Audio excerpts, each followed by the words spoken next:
Bonjour, aujourd'hui c'est le 16 janvier et je voudrais méditer avec vous dans 2 Corinthiens chapitre 5 verset 20.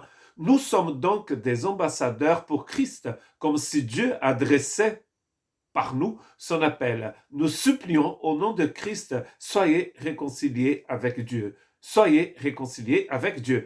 Dieu a déjà tout fait en Christ Jésus, comme nous avons vu dans les versets précédents, pour nous réconcilier en fait avec lui. Il ne considérait pas plus nos fautes, mais il considère le sacrifice du Christ Jésus. Et nous pouvons tous être réconciliés avec lui. Nous pouvons avoir une vie nouvelle, nous pouvons avoir la vie éternelle, comme nous disent les Écritures, avoir la vie de Dieu en nous, hommes, femmes, juifs, non-juifs, libres, esclaves, en fait, comme disait Paul dans ses épîtres.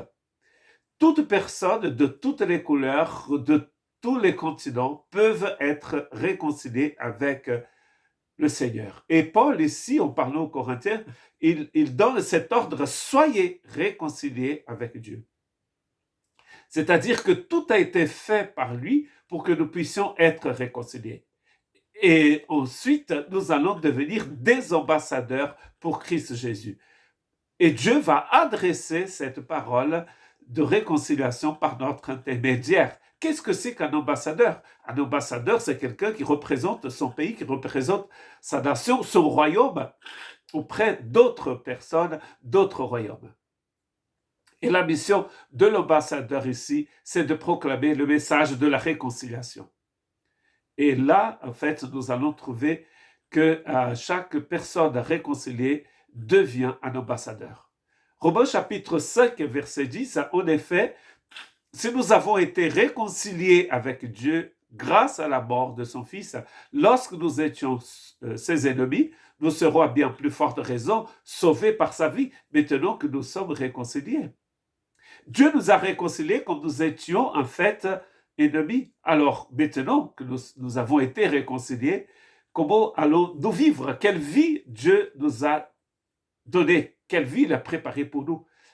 Je vous rappelle que cette réconciliation n'est pas seulement une réconciliation pour la vie, pour l'au-delà.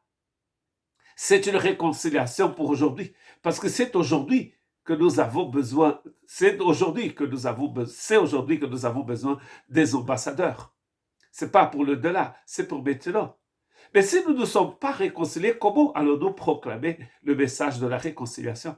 Si nous n'avons pas expérimenté ce que c'est que l'amour de Dieu maintenant, comment allons-nous partager cet amour avec les autres? La paix que nous partageons avec les autres, la shalom de Dieu, c'est en fait la paix que nous avons reçue par la réconciliation. D'ailleurs, qui parle réconciliation, parle de paix.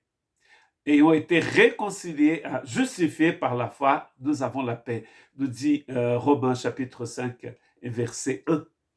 Et nous avons déjà lu 2 Corinthiens 5, 18, et tout cela vient de Dieu qui nous a réconciliés avec lui-même par Jésus-Christ et qui nous a donné le ministère de la réconciliation.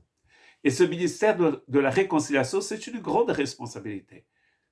Dieu, on pourrait dire qu'il est très courageux d'avoir confié un message si important à des personnes comme nous. Nous appelons cela la grâce. C'est une grâce. Et qu'est-ce que nous faisons de cette grâce? Comment nous sommes en train de regarder cette grâce, de la comprendre, d'essayer de la valoriser? Quelle est la valeur que le ministère de la réconciliation a pour vous? Est-ce que vous pensez que vous êtes là juste par hasard? Que vous habitez le quartier où vous habitez par hasard? Que vous êtes dans la vie où vous êtes par hasard? Il n'y a pas de hasard. Nous sommes tous des ambassadeurs pour Christ Jésus et Dieu nous a placés là où il nous a placés pour que nous puissions proclamer ce message de réconciliation entre Dieu et les hommes. Que Dieu vous bénisse.